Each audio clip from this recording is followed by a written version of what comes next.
South Africa is home to one of the oldest wine countries outside of Europe, uniquely blending new world innovation with old world elegance. Our wine industry is mostly distributed around the lush, rugged landscape of the Western Cape. The mountain slopes, deep valleys and temperate climate is perfect for producing some truly fantastic wines.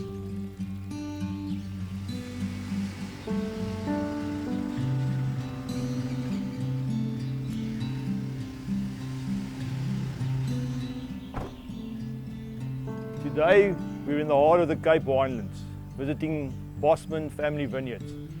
The Bosman family has been wine growers in the Wellington region for the past 8 generations.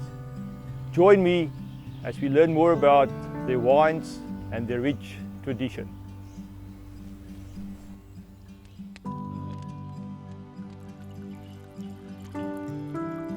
The family crest bears the motto, faith, hope and love. That's quite a profound mandate to live up to. Why is it important for the Bosman family to stay true to this motto? Over the years we've adopted the family motto and adjusted it slightly to be the core values of our wine business today. With faith we honor the heritage by creating a sustainable legacy for future generations. Hope is very much about progress to create a better future for all. And with love, my dad always said, if you do what you love, you have a better chance of being successful. And we want people working here to enjoy what they're doing and have a passion for that. Did you always know you were going to continue the legacy on the farm? Were there like a baton being handed over to you at some stage, or how did it shape your younger days? No, it wasn't sure. I think my dad, I must give him credit, he always made farming and the business interesting to us, and was positive about the future of farming and wine business in South Africa. Why do you think it's important for the Bosmans to be custodians of this rich history? I truly believe wine must have a sense of place, and the history makes the wine more intriguing.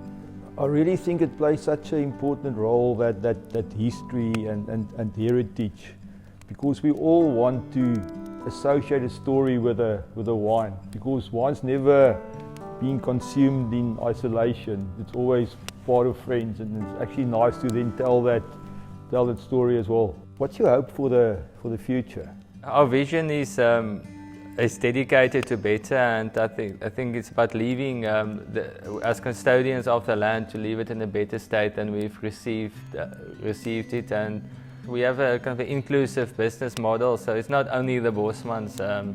Our staff own a significant part of the business, and we're actually working on enlarging that. I think if we can work together, we're a stronger business. Petrus, shall we raise a glass to a wonderful, rich history, a very successful present, and to a future with limitless possibilities? Cheers. Cheers.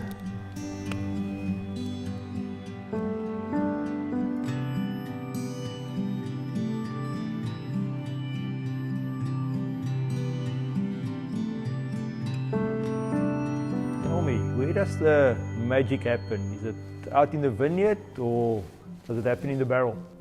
Well, I strongly believe it takes a bit of both. So we need beautiful, healthy grapes that come from our vineyards to make beautiful wines. So to convert those healthy grapes into wine, you need to know that you have a solid vineyard team that take care of those grapes, and then bringing it back into the cellar, where the cellar hands take over and hopefully produce a product that everyone can enjoy with us. Tell me the barrels, the specific barrels that you use, and how important is the barrel in showcasing the true character of the wines, and also how does it influence the taste? Well, in Bosman Family Vineyards, we want to showcase wines that speak of the terroir, the variety, and we want to encapsulate all of that but have respect for the fruit at the end of the day. So our barrel selection is very much focused on our varieties that we make and also what we want to execute and show with our wines. So the barrel does play a big part in our winemaking philosophy, but it's actually finding that harmony and balance that we want to showcase in the wines. The Bosman Affinis Cape Blend is set to commemorate, define and set a standard for the Bosman cellar, the Wellington region and the Cape winelands at large. What is it that makes the Affinis so special and treasured? Well, the Bosman Affinis is actually one of our signature wines, and I would like to say that it actually tells the story of the whole cellar and what we want to do here at Bosman.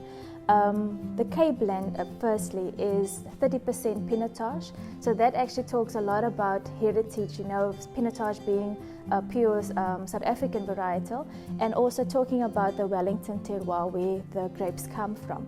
And what makes the Affinis so special is actually that it's a barrel selection of only the finest barrels of that particular vintage. What inspires you to make these wonderful wines? Is it the lovely mountains, the vineyards, the historical homestead? What is it? Come, let me show you.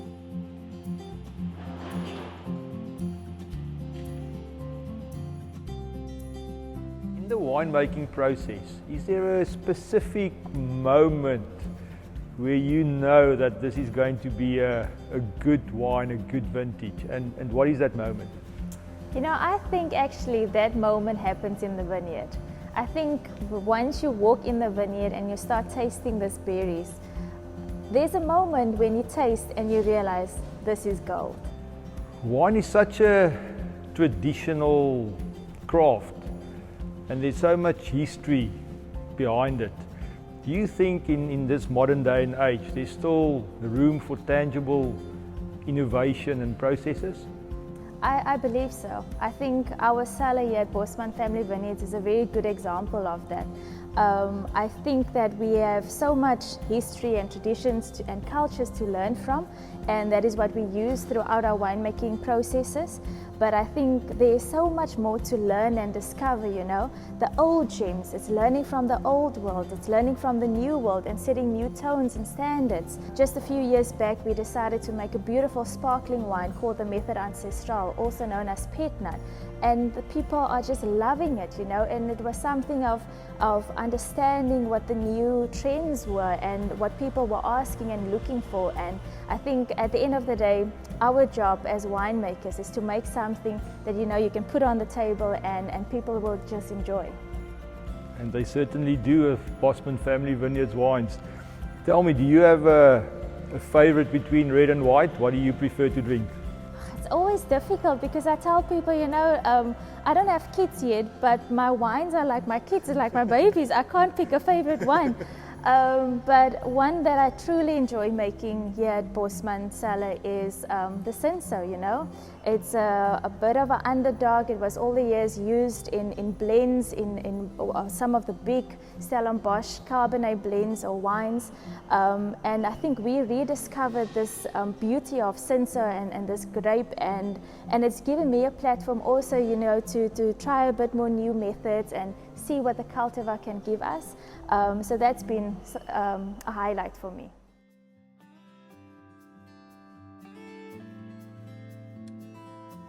This heritage, how does it reflect in the winemaking process? The heritage reflects in the winemaking process in that we are here because of the viticulturists who have come before. So what were the first grapes that were planted here? Was it Cinsault and Chenin? Exactly that. So that was the white and the red queen and king of our valley, and we're just really realizing it all over again. Chenin because of the beautiful generosity that it gives us with our sunshine here in Wellington, and then Cinsault, you know, a grape which we've always thought was just a workhorse and used in blends to bulk up blends, now being beautiful, you know, single renditions, you know, displaying where it's planted and giving us fantastic opportunities to tell stories from Wellington. Just looking at the majestic mountains and the scenery, and it's really so inspiring. Do you think it plays a role influencing the grapes, the winemaking process? Do you really think this has an effect? Yes, it does. I believe it, and the more you believe it, the more it becomes true. You know, it's that thing about being able to walk here in between these vines. It's a year-long story. At the moment, no foliage, no beautiful greenery, but as the season progresses, as the grapes come, you know, it's a story that unfolds. That's so true. They speak about wine as nectar of the gods, and when you're so close to heaven, I can imagine it's really nectar of the gods. Early in the year, friends and family came together, picked some Nero grapes, saw how it got crushed and made into a beautiful red wine. Nero is quite a unique varietal. Tell us more about the Nero grape.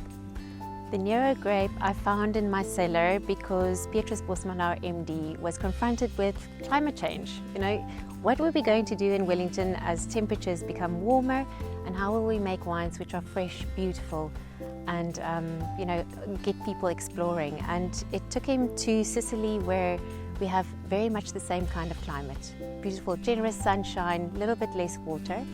And he sourced Nero d'Avola plant material from there, brought it to South Africa, we planted it, and there began the biggest journey for a winemaker that I've ever had in terms of just getting the grape onto our South African winemaking list of cultivars.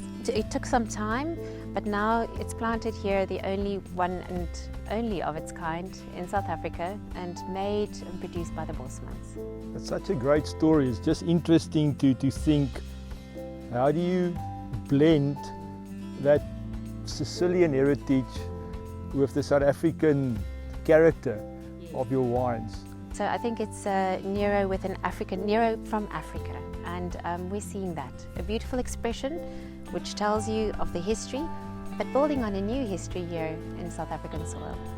Sounds like it's truly a wine for the global market for everybody to enjoy. Looking at this beautiful view, what is over the horizon for Bosman Family Vineyards? What does your future look like? Yes, Andrea, I think it's a bit of consolidation and focusing and improving on the small things. I remember when I was still new and young and uncertain on the farm, standing also in a beautiful place in a big oak tree with my grandfather, and he just said, yeah, if you every day do something better, you'll be fine. And I think that is very much where we are now. We invested in the land, the vineyards, the cellar. When you tell your story, a big part of getting your story out to the world, as we alluded to earlier, is also to distribute your wines both locally and internationally. What are the obstacles that you encounter in distributing your wines? Yeah, I think for us relatively a small wine brand in a big beverage and drink sector, distribution is probably one of the most difficult things to get right, competing against much larger players. And yeah, I think initially when we started making wine again on the farm, that was our biggest challenge, and to get getting our wines to our customers and finding the right partners, distribution partners for direct to customers and to hotels and restaurants and on consumption. Can you maybe tell us of some of the value that you get from the partnership? Definitely, I think having the surety that your wine is going to get delivered to your customers safely in a professional manner gives a lot of comfort. I think that's the first thing that we need to get right, and then I think what we're busy with today in finding innovative solutions to find growth in various sectors of the market.